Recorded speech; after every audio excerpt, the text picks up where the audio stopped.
Alright guys, welcome to Flav Oriana's MMA show. I'm your host Flav Oriana, brought to you by Four Corner Sports. UFC Vegas 86 is officially in the books. We're getting closer and closer to the infamous UFC Vegas 100 or UFC Apex 100, however you want to word it.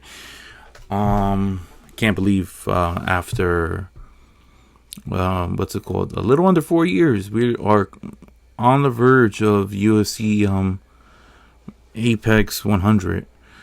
There was a point in time where in 2020, 2021, where we were always getting an Apex card, and those things just kept on compiling up. And as we progress further, right, during this pandemic era,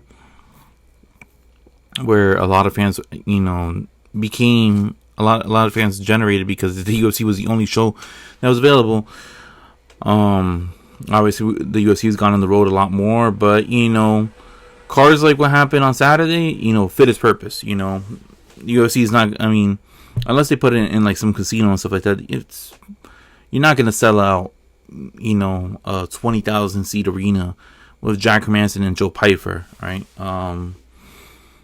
Although I do feel like the UFC does need to go to smaller venues, because they did that with Rob Dvalishvili versus Petr Yan.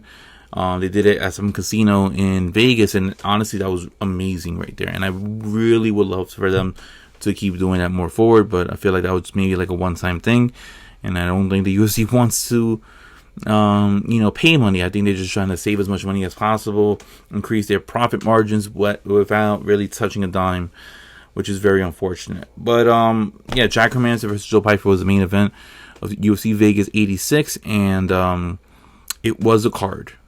Was it a great card?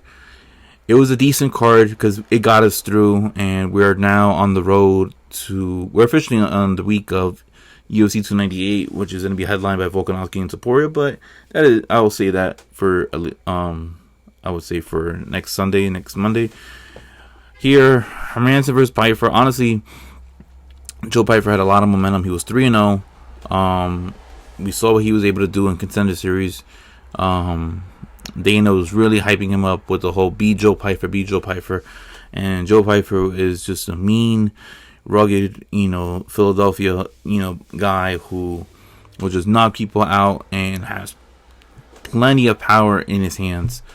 And he's facing the savvy vet in Jack Hermansson. And Jack Hermansson has been in this role before. We saw what he did when they put him against a test and having him fight against the Armenian kid. And he used to dream of Ronda Rousey. You know what? I gotta look it up on Tapology. This is not what you want, but Jack Hermansson, Tapology, Edmund Shabazian. This is what happened when he fought Edmund Shabazian. Yeah, because Edmund Shabazian had all the hype that Joe Pyfer did. And Jack Hermansson pulls through in the same thing. Same way that he beat Edmund Shabazian, he ended up beating, not the same way, but, Pyfer ended up losing to Jack Hermansson.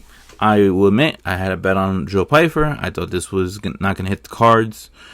Joe Pyfer was hitting Hermansson really well, but Hermansson was able to, maneuver out of it and figure out Pyfer, I think within like a minute or so left in the second period. In the second round, and from that point forward, Hermansson won all the last 3 rounds convincingly, and there was no controversy whatsoever. Hermansson ended up winning 3 rounds to 2, beating Joe Pyfer. Now, Joe Pyfer unfortunately didn't really do himself so well. There's a lot more questions, coming with his game. I know some people are writing him off, saying that all he could do is just beat bums and stuff like that. I think Joe Pyfer has a lot of potential. Unfortunately, he came, and I think he ended up biting too much that he could chew on. And this is why you have veterans like this. It's a litmus test to see whether or not you're able to surpass and actually go forward, higher and higher within the rankings. There's your Jack Hermanssons in the world, and then after that, you start moving up higher, into top 8, top 7, category. Right now you have Dricus du Plessis as a champion. And then you also have people in that division as Robert Whittaker, Paulo Costa, which they're both fighting this weekend. Middleweight wise, Roman Dolidze, who just lost to Arseniy Imavov, Hamza Chimaev, Brendan Allen. So look, if Pyfer would have won, realistically, he probably would have fought somebody of Marvin Vettori, depending on the circumstances between him and Brendan Allen, right? Unfortunately, that wasn't to happen, and now he's going to take a step back. There's a lot of killers that are coming up in middleweight, and I think that at some point Pyfer might be able to, get a title shot. Will he be a champion? I don't know. That is the biggest question for me, because I feel like Ikram Aliskerov is on the upcoming, and I feel like he is going to be a real strong test for all middleweights to come. I know Hamza, many people believe that he's going to be a champion. My whole big thing with him is, can he get a visa into the United States? Can he fight more often that's not in Abu Dhabi or in like the Middle East, right? And those are the biggest factors when it comes with him.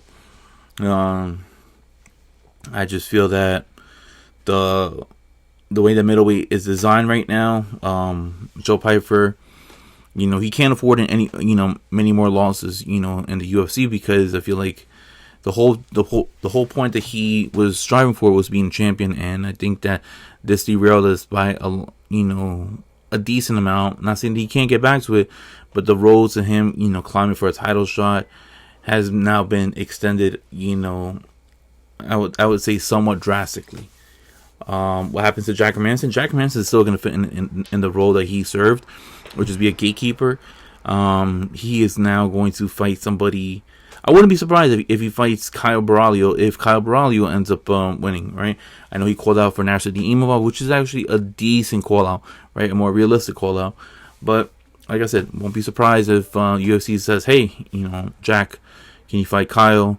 Kyle ended up getting his win, and then we can move on forward from there. And this is why you have, people like this, served. I think Kyle Baraglio, his next fight, if I'm not mistaken, is on the Rio card.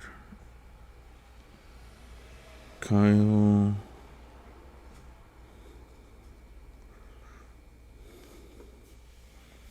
Yeah, he's fighting Paul Craig on the Rio card, right? And I know it's unofficial, but I mean we all know that the UFC is going to Brazil in May. But yeah, that's what happened in the main event.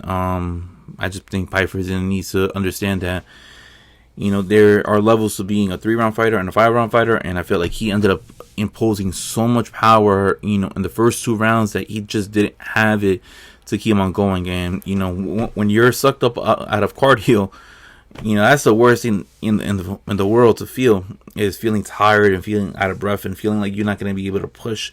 And I just felt that Jack Hermansson, he knew how to manage himself, and he's been there, done that. He's main evented, fight night cards, and I just think that Jack, took advantage of the young prospect that is Joe Pyfer. Now moving on to the co-main event, it was Dan Ige, Dynamite Dan, 50K Dan versus Andre Touchy-Feely, right? 2 veterans in the game, featherweights, right? Both fun featherweights. I mean, we just saw Andre Feely getting a knockout victory on the December pay-per-view, right? He ended up knocking out who was it that he knocked out real quick? Lucas Almeida, right? Knocked out Lucas Almeida in round 1, and I'm like, oh wow, like this was pretty impressive, because usually with Andre Feely, like he gets into a 15-minute decisions. Sometimes he's on the beneficiary side, sometimes he's not. This time they ended up giving a bump up after that knockout, and you go and face one of the hardest punchers in the featherweight division, that is Dan Ige. And Dan Ige, there might be a new mythical fighter unlocked, because last time Dan Ige ended up getting a very quick knockout. His wife was 37 weeks pregnant, and he ended up knocking out Gavin Tucker, lights out cold. This time, why don't you go go figure. His wife is pregnant again, 37 weeks pregnant once again. Knocks out cold Andre touchy-feely, and that was it in round 1. Guys, I mean, Danny made jokes out of it, but I think he was being serious. I think if he gets his wife pregnant one more time, I think he should just try to fight once again when she's 37 weeks pregnant. And I, for sure, will try to time it and play as much money as possible. Round 1 KO, book it, because I really would love to know what that number was. I think I ended up seeing Danny Ige, I think, remember, it was like round 3, because I was actually looking at that prop over there.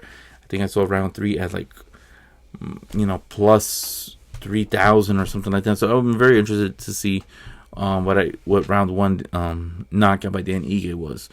But Dan Ige did the thing. Now, what's next for him? I mean, he called out Diego Lopez, or he called out the loser of Ortega versus Yair Rodriguez. I don't think he's getting the loser of either of those, because those are two very marquee names.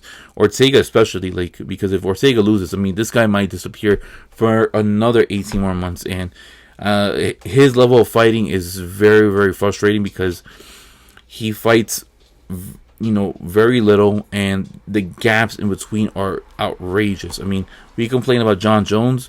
I mean, he may be just as bad as John Jones when it comes to activity. As for Yair Rodriguez, I would love to see that happen. I just don't see, the likelihood of that happening. But he also called out Diego Lopez, and I know Diego Lopez has a fight against Sadiq Youssef, which I'm actually favoring Diego Lopez. If Diego Lopez gets it done at UFC 300, then I would love to see, Dan Ige versus Diego Lopez. You could put that on a pay-per-view card, which I'm pretty sure they would probably do. You could put that as a co-main event on a fight night on the road, or you could put that as a main event, at the Apex, which can be amazing, because I know that Diego Lopez is Brazilian, and he will have a lot of Brazilian fans backing his corner. But he also resides in Mexico, and he trains in Lobos MMA with Alexa Grasso, with Lupi Godinez, right? And he has a huge Mexican, backing that will support him and that will adore him. And whenever he ended up fighting in front of a crowd, we saw in MSG, he got a loud pop. And it's only a matter of time before this guy could be a global superstar, in my opinion. I don't think he'll win the title, but I think that he'll have that type of superstardom that maybe Tony Ferguson, could have been, right? Just because Tony Ferguson, whenever he pops up, think Diego Lopez can possibly exceed that. We had a couple of good fights. I know Ihor Porteria ended up fighting Bryshek. I thought Bryshek was gonna win in his debut. Unfortunately, I was wrong. Don't really care for Porteria, just because I think Porteria, what the shenanigans that he ended up doing against Shogun, dancing and doing the whole duelist thing, that really rubbed me the wrong way. I really hope that they gave him a tougher test, because I thought Bryshek was that person, but he was able to finagle his way through. Gregory Rodriguez, one of the best action fighters in the UFC roster, he ended up fighting Brad Tavares, and man, Gregory Rodriguez, that guy hits like a truck. I mean, he looks like he's 47 years old, but he is 31, which is very hard to believe, all right? Because I am 30, all right? And that guy is just a year older than me, and the way that he looks, I'm like, whoa.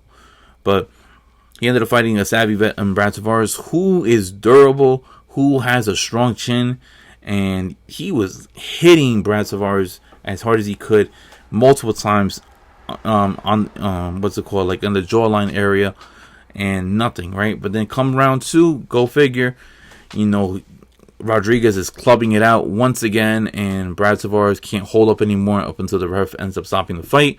Gregory Rodriguez, comes out as the winner. I think Gregory Rodriguez, put that man on as many fight night cards as possible, because this man's exciting as hell, and he needs to be, out there fighting as often as possible. I mean, we were there to see that infamous fight, I think, against him and Chidi and Gonkwani or whatever. I can't pronounce his name. I'm sorry for butchering his name. And when he ended up picking up that knee and kneeing Greg Rodriguez right in the face. We remember seeing that huge gash that Dana ended up posting on his social media account. That's when I was like, Greg Rodriguez is the man. This guy has an iron head, an iron chin. Is durable. We know that he is a great jiu-jitsu artist, but man, we gotta stop talking about his jiu-jitsu background, because this man can club him with anybody in the UFC roster in middleweight, and that man has so much potential. And then lastly, Max Griffin versus Jeremiah Wells. That was my sleeper fight of the card. Unfortunately, it wasn't as high pace and somebody was gonna go to sleep type of a fight that I was expecting. But overall, it did its work. Max Griffin ended up getting the victory. I thought he should have won, as unanimous, but unfortunately, Sal D'Amato has something against Max Griffin. Jeremiah Wells, he hits really hard. He is a very good fighter, but my thing is that if he can't put you out, and if he can't use any takedowns, then I feel like he can't just dial it back and just go like 70% at you. Everything's always 100% with him, and I just think that that's not no way that you're going to be able to win. You can win straight fights like that for sure, but I don't think you can win long term in the UFC just going 100% and knowing that you can't win on your A game and you can't win on your B game. I think you need to be able to win on your C and D level game to be a very complete fighter in the UFC. And I just think that Jeremiah Wells, although he has had a good amount of victories, I just think that the Max Griffin, he's game. He's been there, done that, and he was able to persevere on Jeremiah Wells' game plan. But guys, UFC 298 is officially in the books. UFC 298 is upon us. UFC Vegas 86 is officially in the books, and can't wait. Topuria is going to get his first title shot against Volkanovski. Is Volkanovski too old? Is Volkanovski going to be able to bounce back and defeat Topuria? I personally feel Topuria has to win by knockout. It can't go by decision. You've been talking a lot of smack about Volkanovski, and Topuria has been claiming that he is the real champion. So we'll see what happens. But until then, guys, I am Flavo Rihanna, and I will see you guys in the next video. Thank you for tuning in. Peace.